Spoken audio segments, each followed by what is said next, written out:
नहमदुहु व नुसल्ली अला रसूलिहिल करीम। अम्मा बाद। जब बच्ची की शादी होती है, ससुराल जाती है और अल्लाह पाक उसकी गोद को भर देते हैं, उसकी बेटी पैदा हो जाती है। अल्लाह आपको औलाद नरीना नसीब फरमाए, बेटे दे आपको। मैं एक बात समझाना चाह रहा हूँ, बेटी पैदा हो गई, दूसरी भी बेटी पैदा हो गई। अब ये जो पहली बेटी पैदा हुई, दूसरी बेटी पैदा हुई, इसकी ज़िम्मेदार कसूरवार बीवी है, ये औरत है, ये माँ है। कौन है इसका कसूरवार? ये कैसे बेटी पैदा हो गई? ये क्यों बेटी पैदा हो गई? क्या शरीयत इस बारे में कोई रहनुमाई करती है? जिस तरह ज़माना औरत को बुरा भला कहता है, ताने देता है, शोहर कहता है कि भी मैं तो दूसरी शादी करूँगा, अगर बेटी पैदा हुई ना मैं दूसरी शादी कर लूँगा, या बेटी पैदा हुई मैं तुझे तलाक दे दूँगा, अगर अब बेटी पैदा हुई मैं तुझे हमेशा के लिए घर भेज दूँगा, मैं तेरा मुँह नहीं देखूँगा। तो आया अब बात हमने ये समझनी है कि कसूरवार कौन है। अल्लाह के नबी ने 1400 साल पहले इस बात का निखेड़ा कर दिया, वजाहत कर दी, वाज़ेह कर दिया कि बेटी कैसे पैदा हो जाती है और बेटा कैसे पैदा होता है। बेटा बेटी कैसे पैदा हो जाते हैं, अल्लाह के नबी 1400 साल पहले सवाल हुआ, उसका जवाब दे कर गए हैं। एक यहूदी आलिम आप अलैहिस्सलाम की खिदमत में हाजिर हुए तो अर्ज़ की कि जी मैं एक सवाल पूछने के लिए आपके पास आया हूँ, परेशान हूँ, मुझे सवाल का जवाब नहीं मिल रहा, और एक नबी ही इस बात का जवाब जान सकता है, इसके अलावा शायद एक या दो इंसान और हैं जो जान सकते। इसका जवाब मुझे चाहिए कि आप अलैहिस्सलाम ने फरमाया क्या तुझे मेरी बात नफ़ा देगी? उसने कहा जी मैं बिल्कुल दोनों कानों से हमतन गोश होकर आपकी बात को सुनूंगा कि आप क्या फरमाते हैं। आप अलैहिस्सलाम एक छड़ी लेकर बैठे थे और उस छड़ी से ज़मीन को कुरेदने लगे। फरमाया कि हाँ पूछ, क्या पूछता है?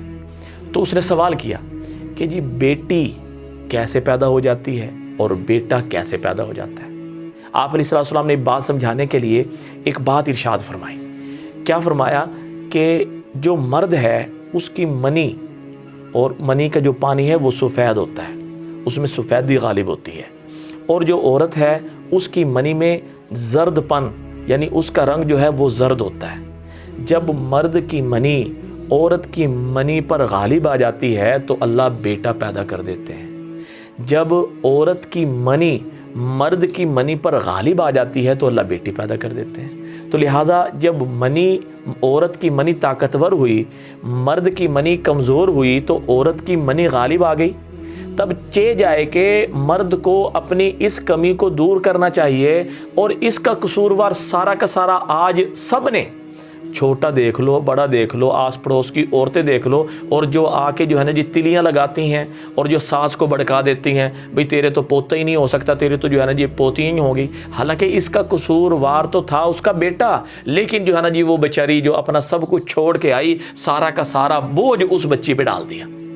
तो अब क्या पता लगा हमारी इस गुफ्तगू से कि कसूरवार मर्द है और वो अपनी ये कमी कैसे दूर कर सकता है।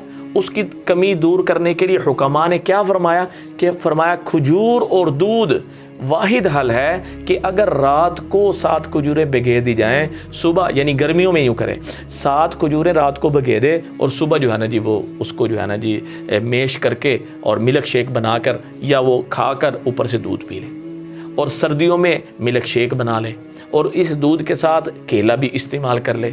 इंशाअल्लाहुल अज़ीज़ 11 दिन या 21 दिन के इस्तेमाल से अल्लाह जल्ल शानुहु मर्द की मनी को भी मजबूत कर देंगे। तो लिहाजा अल्लाह को जान देनी है, इस तरह किसी को कसूरवार ना ठहराएं। कुरान की जो है ना जी तफसीर आपको उलमा से और कुर्रा हजरात से और लाजमी तौर पे आइम्मा मसाजिद से मिल जाएगी कि कुरान में ये वाज़िह है यहबु लिमन यशाउ इनासा व यहबु लिमन यशाउ ज़ुकूर औ युज़व्विजुहुम ज़ुकराना व इनासा व यजअलु मन यशाउ अक़ीमा, कि अल्लाह जिसको चाहे बेटा दे, जिसको चाहे बेटियाँ दे, चाहे दोनों दे दे। आज साइंस कहते हैं जी बड़ी तरक्की कर गई। क्या तरक्की कर गई?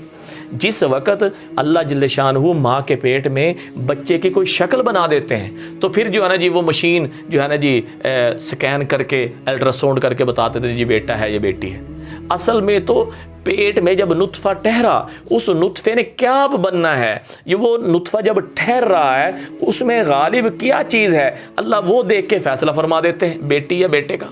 یا تو نطفہ جس وقت ٹھہر رہا ہو اس وقت بتائیں تو مانے، نہیں بتا سکتا کوئی بھی سائنسدان، کوئی بھی انسان نہیں بتا سکتا۔ تو لہٰذا اللہ کی حکمتیں ہیں، اللہ کے معاملات ہیں، ان کو سمجھیں اور اپنا جو شریک حیات ہے اس کا ساتھ دیں۔ یہ آپ کی دکھ سکھ کی ساتھی ہے، اپنا سب کچھ چھوڑ کر آئی ہے، اس کو بیٹیاں پیدا ہونے کی وجہ سے تانے نہ دیں، بلکہ وہ اعمال اختیار کیے جائیں، وہ طریقے اختیار کیے جائیں جس سے اللہ جل شانہ اولاد نرینہ عطا فرما دے۔ لہٰذا یہ بات آپ کو اچھی لگی، صدقہ جاریہ سمجھ کر آگے شیئر کریں، دعاؤں میں یاد رکھیں۔ السلام علیکم ورحمۃ اللہ وبرکاتہ۔